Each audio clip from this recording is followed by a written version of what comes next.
Óptica Jurídica con el conferencista Lenin Izarra. Hola, ¿qué tal? Yo soy Lenin Izarra y tú estás en Óptica Jurídica, un lugar en donde todos somos iguales ante la ley. El día de hoy abordaremos un tema muy interesante que será el habeas corpus y cómo puedes acceder a este proceso constitucional. Asimismo, el día de hoy nos acompaña una invitada muy importante. Ella es Natalie Quiac Azañero. Natalie, cuéntanos, ¿cómo estás? Bienvenida al podcast y cuéntanos tu perspectiva. Muy buenos días, Lenin. Agradecerte por la invitación. Es un gusto para mí poder compartir esta información con tu público maravilloso. Y Natalie, ¿cómo así tú decidiste estudiar Derecho? ¿Cómo te nació esa primera intención o querer descubrir este mundo jurídico? ¿Cómo nació? En primer lugar, todo esto surgió cuando yo me encontraba cursando el 5º grado de secundaria. Entonces, una profesora me dijo un tema a investigar que tenía relevancia jurídica, y al investigar yo me di cuenta de que este tema era tan relevante y necesario para el desarrollo de la sociedad. Entonces decidí optar por ver videos, ver lecturas de grandes juristas, y eso me impactó radicalmente y me hizo decidir por elegir la carrera de Derecho.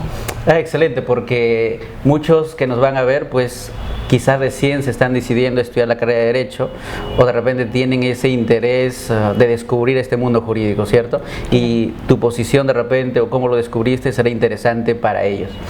Y si vamos a abordar un poco más a profundidad, ¿sobre qué rama te gustaría especializarte a ti exclusivamente ya en el transcurso de la carrera que ya los viste o todavía no?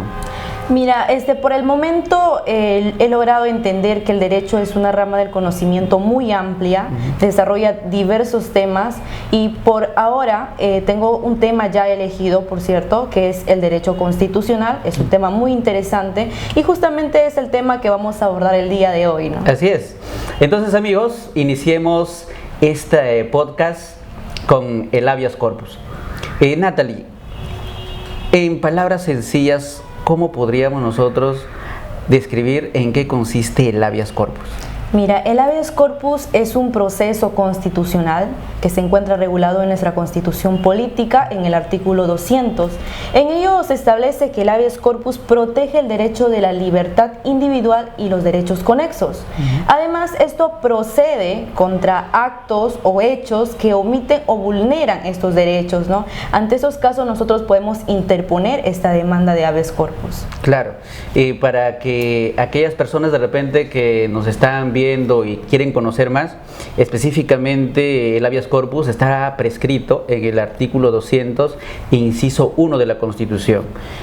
¿Por qué es importante conocer en qué artículo está? Porque va a ser tu defensa fundamental en dónde está ubicado, para que luego lo puedas vincular al Código Procesal Constitucional, ¿no es cierto? Porque, Anita, si hablamos específicamente del habeas corpus, necesitas ver en dónde está ubicado y luego cuál es el proceso que tienes que seguir para poder entablar este habeas corpus, ¿cierto? Exacto, como se dice hoy en día, la Constitución es la base, pero también existe el Código Procesal Constitucional, ¿no? Para el cual se va a guiar todo el proceso de cada uno de los artículos y los derechos que defiende nuestra Constitución. Exacto. Entonces, podríamos hacer de repente un síntesis muy corto, decir lo siguiente: que el habeas corpus protege los derechos fundamentales, pero que están relacionados exclusivamente con la libertad individual de las personas, o también el libre tránsito, para que no se vean afectados en su libre circulación por el mundo, por la sociedad, porque el ser humano de por sí ya tiene un derecho fundamental que es inherente y es per se al ser humano, que es ser libre. Nadie te puede exigir lo contrario o te puede privar de tu libertad en ningún momento, que ya lo vamos a analizar, ¿no es cierto? ¿Qué sucede de repente cuando un policía te detiene injustamente, arbitrariamente? ¿Estará correcto o no? O quizá cuál es el recurso que deberíamos presentar si es que sucede ello, ¿verdad? Exactamente, por eso la Constitución menciona que el habeas corpus protege los derechos de la libertad individual y los derechos conexos. Y los derechos conexos o los derechos relacionados a la libertad individual se encuentran regulados en el artículo 33 del Código Procesal Constitucional. Muy bien, interesante. Entonces nosotros obviamente nosotros le exhortamos a todos porque puedan revisar el Código Procesal Constitucional para que puedan tener a profundidad en qué consiste y cómo lo puedes vincular a la Constitución. Asimismo, Natalie, acá en la Constitución, en el artículo 2, por ejemplo, Claro. específicamente en el inciso 24, apartado F, dice lo siguiente: nadie puede ser detenido sino por mandamiento escrito y motivado del juez o por las autoridades policiales en caso de flagrante delito. El detenido debe ser puesto a disposición del juez, ¿no es cierto?, correspondiente dentro de las 24 horas o en el término de la distancia.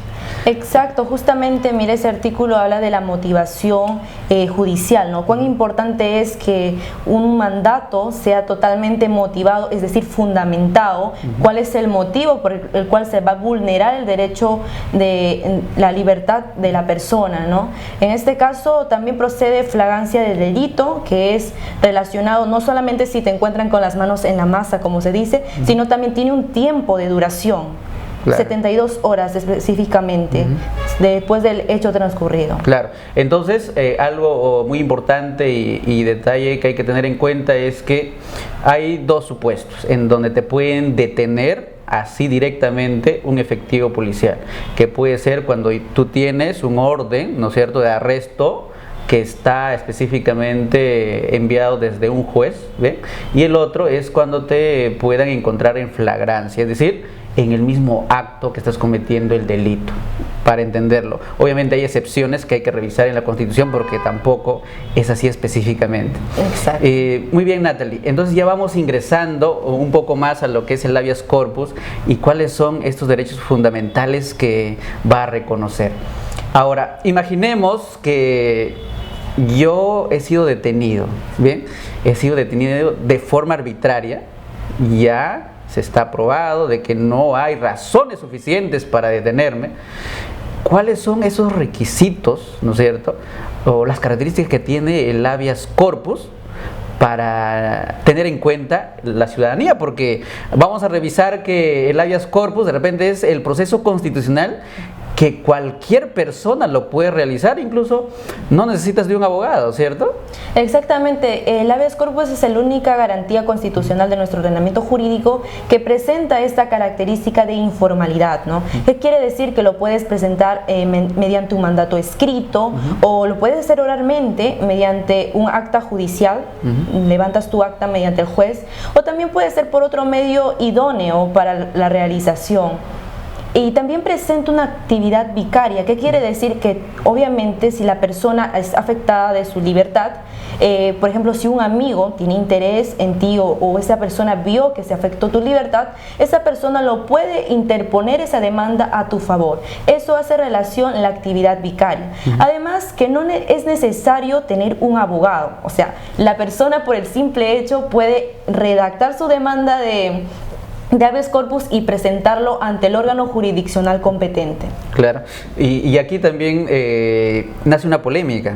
Exacto. Si yo he sido detenido arbitrariamente, imaginemos que ya estoy en una carceleta, ¿cómo escribo mi habeas corpus? ¿No es cierto? Porque no tengo acceso a un lapicero o un papel para poder redactar de forma correcta. Entonces ahí está de repente lo que tú mencionabas, pues que cualquier persona, sin ningún tipo de excepción, puede realizar este acto. ¿Por qué? Porque es de repente el derecho más importante que tiene el ser humano, que es el derecho a la libertad, al libre tránsito, a no ser reprimido, ¿no es cierto? Específicamente a trasladarte, a ser libre, a pensar de forma correcta, pero de acuerdo a tus ideales también, ¿verdad? Por supuesto que sí, es muy importante por eso reconocer este derecho fundamental y saber cuál es la medida para poder hacer efectivo este derecho como el habeas corpus. Claro. Entonces, el primer requisito o característica que tiene el habeas corpus es que es informal. Lo puedes hacer oralmente, obviamente señalando al juez competente, ¿bien? Buscas al juez competente y puedes manifestarlo de forma oral.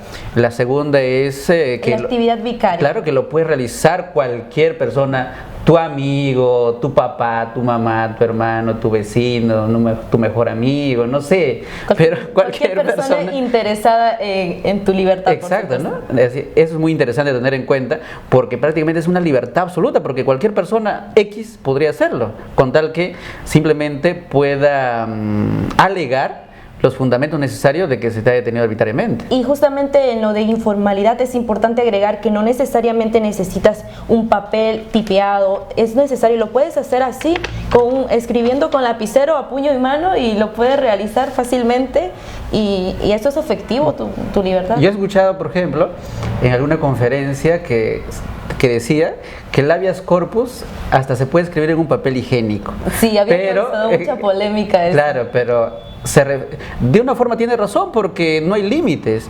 Eso se refiere a la libertad que tiene la persona para poder redactar, ¿no es cierto? Es más, si hay errores ortográficos, por ejemplo, el habeas corpus, fuera de ello, es muy interesante porque no te lo pueden rechazar, ¿no es cierto? Exacto. Claro, ni un juez puede decir, no vamos a admitir tu habeas corpus porque no lo has redactado mal, o no tiene los fundamentos de hecho ni de derecho, ¿no es cierto? Justamente nuestro nuevo Código Procesal Constitucional es donde se reconoce la admisibilidad del habeas corpus, ¿no? Donde ninguna demanda puede ser rechazada, todo debe ser admitida, ¿no? Recibida por el juez, lo cual supuestamente había causado cierta controversia, ¿no? Ya que se llenaría de carga procesal el órgano competente, y pues, pero en realidad es un proceso muy efectivo, ¿no? Para que puedan analizar que verdaderamente se está vulnerando este derecho y puedan resolver en la efectividad y en el tiempo idóneo y suficiente. Claro, y además cuando llegue, por ejemplo,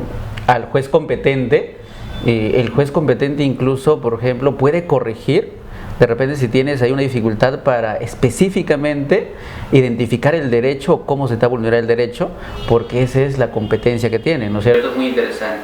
Pero el último es que no necesita la de un abogado ni la firma de un abogado, es decir, que los abogados estamos perdidos, no vamos a cobrar por eso, ¿cierto?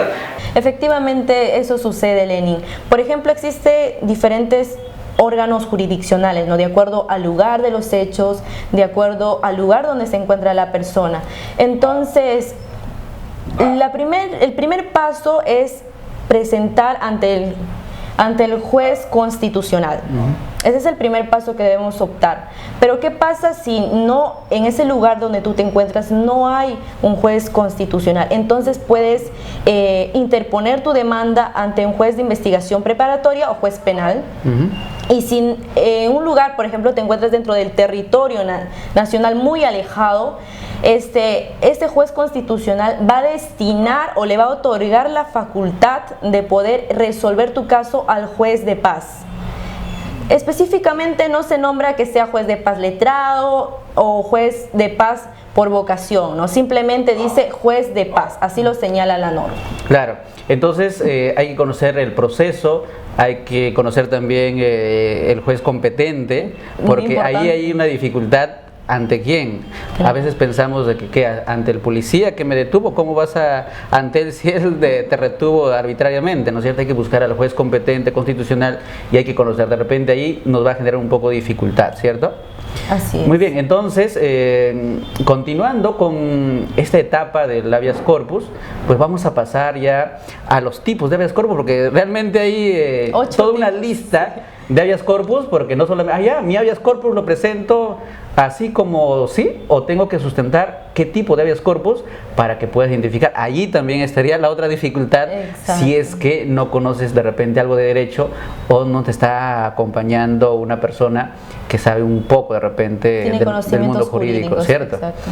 Entonces, vamos a continuar con los tipos de habeas corpus y de cómo lo podemos nosotros emplear, identificar muy rápido cuando se vea vulnerado tus derechos fundamentales. Natalie, entonces revisemos los tipos de habeas corpus que tenemos para que las personas también sepan cómo pueden entablar este habeas corpus y puedan identificar específicamente y luego establecerlo en la realidad. Exactamente, miren, en nuestro ordenamiento jurídico existen 8 tipos de habeas corpus que se encuentran reconocidos en el Código Procesal Constitucional, ¿no? El primero de ellos es el habeas corpus reparador. Es un habeas corpus muy común en nuestro ordenamiento jurídico y consiste en que, por ejemplo, una persona está transitando libremente y de pronto es intervenida por un efectivo policial y sin una orden de detención o sin encontrarlo flagrante en el delito. Entonces, esta persona no está siendo privada de su libertad sin ninguna razón o justificación. Esta persona en este caso puede intervenir su demanda de habeas corpus.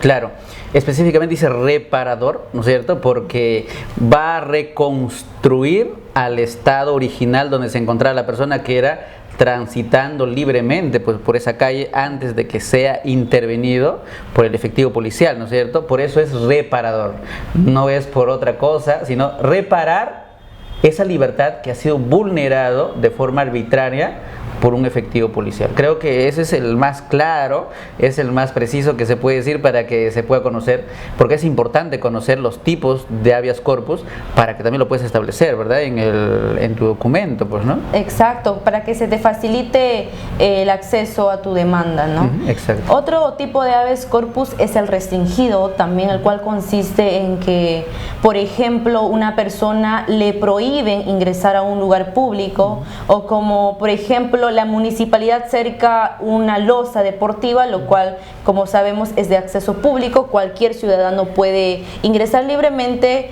o realizar sus actividades dentro de algo público. Entonces, tenemos el restringido, que sería el segundo. No sé si habrás visto por la televisión o las noticias que alrededor del Palacio de Gobierno, por ejemplo, habían enrejado para que no puedan ingresar a toda esa parte, específicamente por el gobierno actual. Claro. Pero ahora ya no están las rejas. Y tú te preguntarás, ¿pero por qué? ¿Desapareció de la noche a la mañana? ¿Qué pasó? Pues específicamente podría ser porque se entabló una demanda de habeas corpus restrictivo, ¿no es cierto? Exacto, justamente lo que hicieron los ciudadanos es interponer un habeas corpus, ¿no? Para que se dé libre acceso al ambiente público, porque es un ambiente público y las personas pueden transitar libremente. Además de ello, que las rejas impedían el tránsito de las personas para que se movilicen de un lugar determinado a otro sector. Y otro punto que sucede mucho en la sociedad también es, por ejemplo, cuando algunas familias ponen pues rejas específicamente en la vereda, ¿verdad? En la vereda de sus casas o en las calles para tapar, digamos, la salida o hacer un jardín específicamente. Hemos visto por la televisión, por ejemplo, cómo la municipalidad va derrumbando prácticamente todo, sacándolo, porque ahí también tendríamos una restricción específicamente de la libertad, de libre tránsito, ¿no es cierto?, que tienen todas las personas para transitar por la vereda. Continuando con los tipos de habeas corpus, existe el habeas corpus correctivo. Este consiste en que el reo, por ejemplo, no se ve afectado de los derechos que involucran a su libertad. Por ejemplo, no debe ser limitado a las necesidades básicas que tiene, o también se ha visto muchos casos, por ejemplo, donde una persona es mezclada con otros reos que son altamente peligrosos, ¿no? Y esta persona simplemente ha sido condenada por un acto penal, obviamente, pero más lesivo, más leve. Entonces, al mezclarse con los reos peligrosos, esto ocasiona graves peligros contra su vida y afecta también su libertad individual. Claro, en este caso sería corregir, ¿no es cierto?, una arbitrariedad específicamente ya en el ámbito del proceso, ¿no es cierto?, de cómo se está llevando el proceso de una persona que es presuntamente culpable de un delito, pero que todavía, no se ha sentenciado a esa persona, no se ha analizado específicamente cuál es el delito que ha cometido y cuál es la sentencia también, pero aún así ya de repente ya está detenido, ya está en la cárcel, ¿no es cierto?, prácticamente, claro, ya estableciendo su condena, puedes acudir a este habeas corpus para que lo puedas como, digamos, corregir, ¿no es cierto?, exacto, algo que está indebidamente hecho.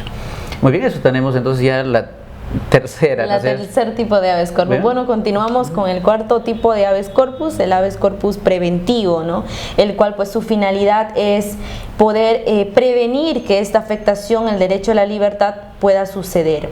Por ejemplo, cuando una persona ve que el juez ya lo va a condenar, esta persona puede acudir a este tipo de habeas corpus para protegerse contra una resolución judicial o contra una decisión que vaya a suceder.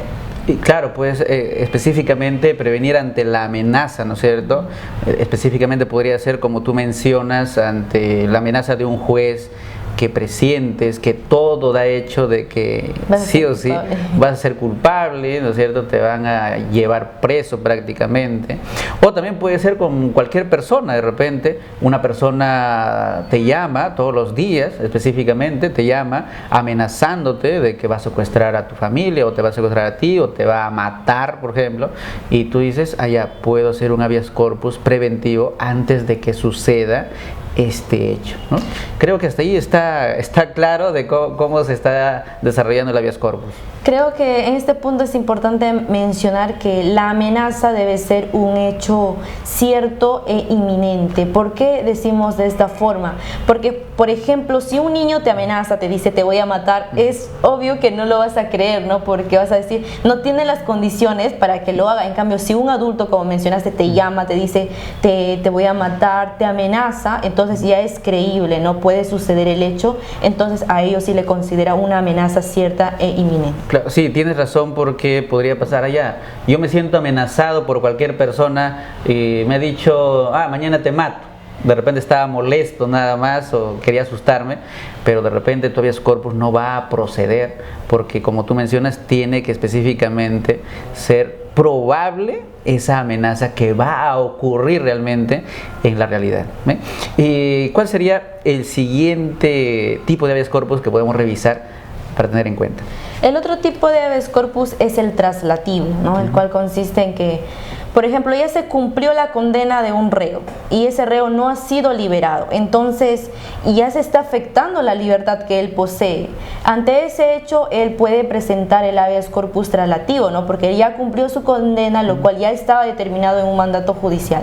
Claro, porque aquí específicamente faltaría lo que es correr traslado para que se le, ¿no es cierto?, esté en libertad esta persona que ya prácticamente debería estar libre, pero no sucede en el hecho, ¿no es cierto? Entonces, si tú sientes que injustamente está pasando algo, o por ejemplo también puede ser en la demora, ¿no es cierto? En la demora de tu proceso, cuando estás llevando, ¿cuánto tiempo vas, por ejemplo, ¿no es cierto?, desarrollando,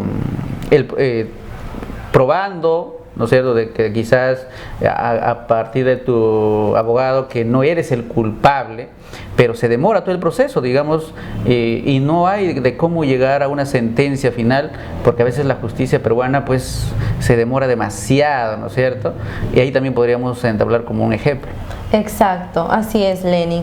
Bueno, continuamos con el habeas corpus instructivo.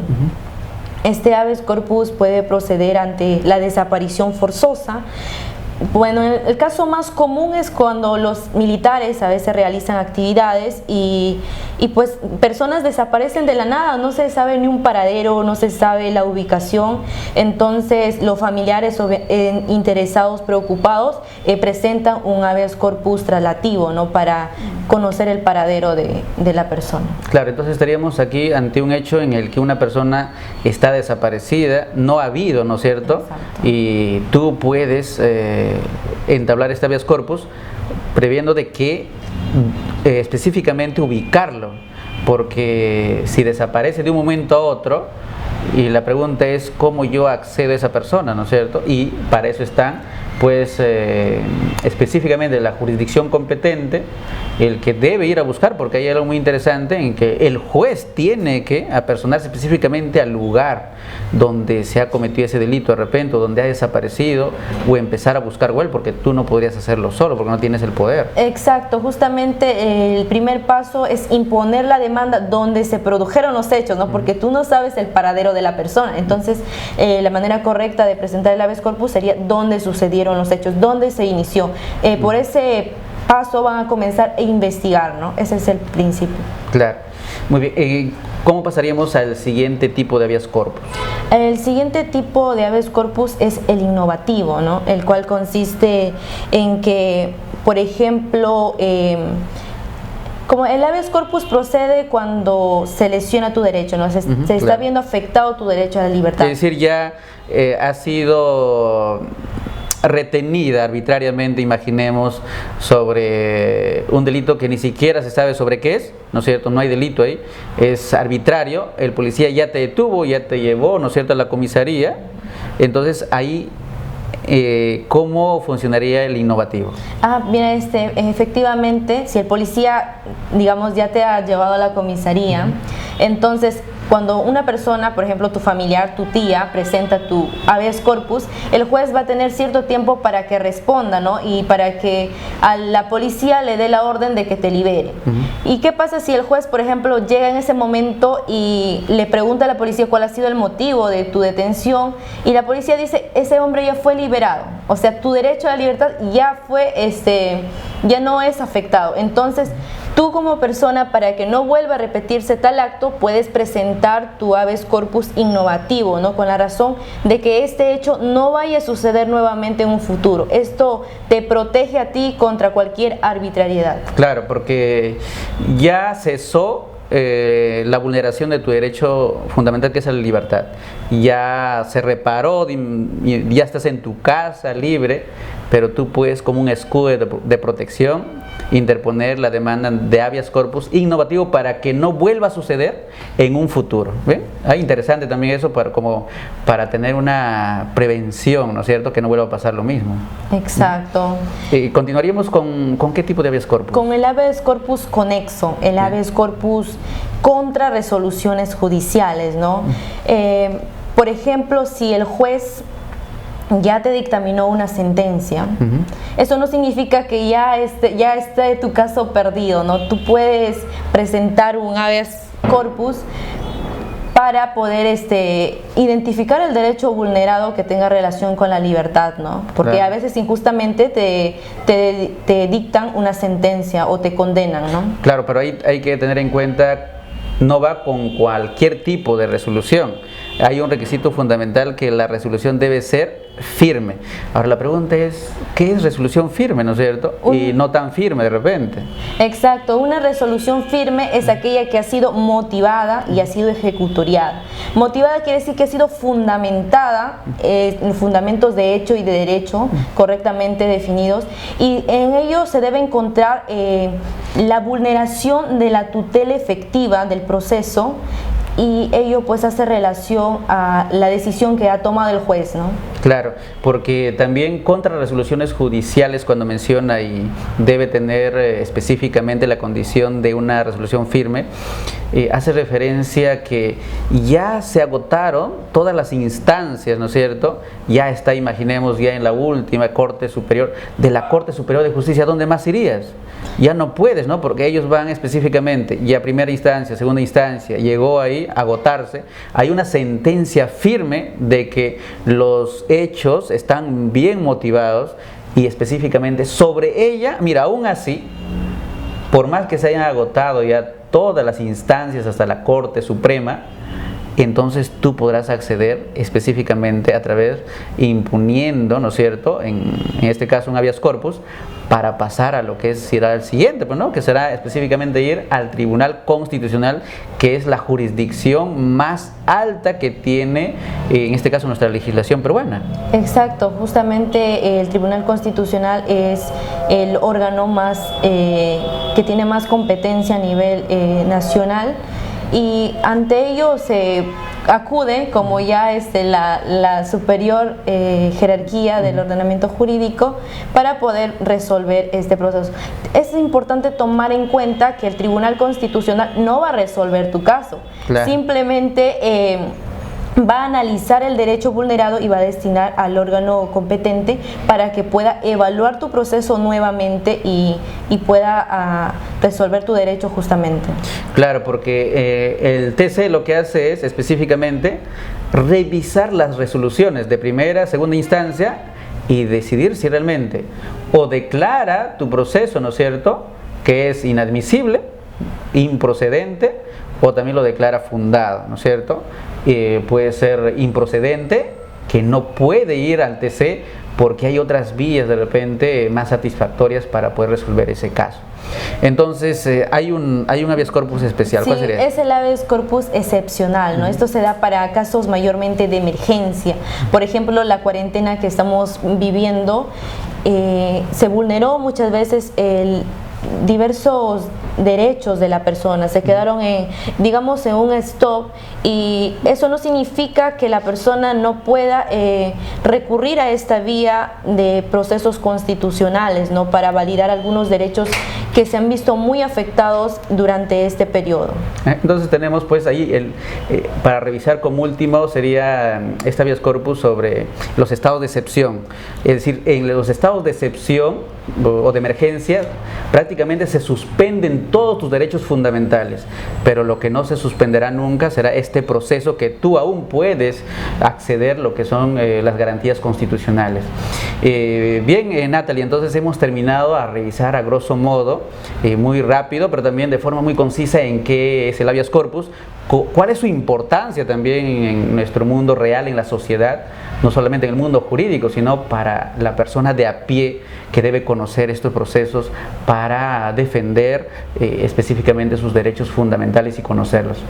Y Natalie, ya despidiéndonos de este podcast y también de esta parte, ¿tú qué libros nos podrías recomendar de repente a los futuros estudiantes de Derecho que se van a interesar por la carrera, que es una carrera increíble, ya que nosotros estamos casi por ahí, por la mitad de la carrera? ¿Qué libros recomendarías, por favor? A ver. Los libros que me han parecido muy importantes, el primero es el libro de Introducción al Derecho de Marcial Rubio Correa. Es un libro introductorio al mundo jurídico muy importante, muy práctico, con palabras que facilitan el entendimiento, ¿no? Otro libro también que recomendaría es El Acto Jurídico de Aníbal Torres. Muy bien. Entonces tenemos ahí los libros para poder nosotros revisar y conocer un poco más a profundidad de repente el mundo jurídico, pero sobre todo, algo muy importante es, no te olvides, leer la Constitución, porque no puedes intentar cambiar una Constitución o defender tus derechos fundamentales si ni siquiera lo has revisado. Bien, entonces Natalie, ¿cuáles serían tus últimas palabras ya para despedir este espacio y decir adiós a todo nuestro público, por favor? Despídete. Bueno, muchas gracias por tu invitación a este programa. Estoy muy agradecida y quisiera incentivar a todos los jóvenes que quieren estudiar Derecho. Es una carrera muy importante. El conocimiento jurídico es fundamental para el desarrollo de nuestra vida diaria, ya que mediante el reconocimiento de nuestros derechos nosotros podemos hacer efectivo nuestros derechos también. Gracias. Excelente, Natalie, muchas gracias por tu presencia. Y no te olvides, tú estás en Óptica Jurídica, un lugar en donde todos somos iguales ante la ley. Nos vemos.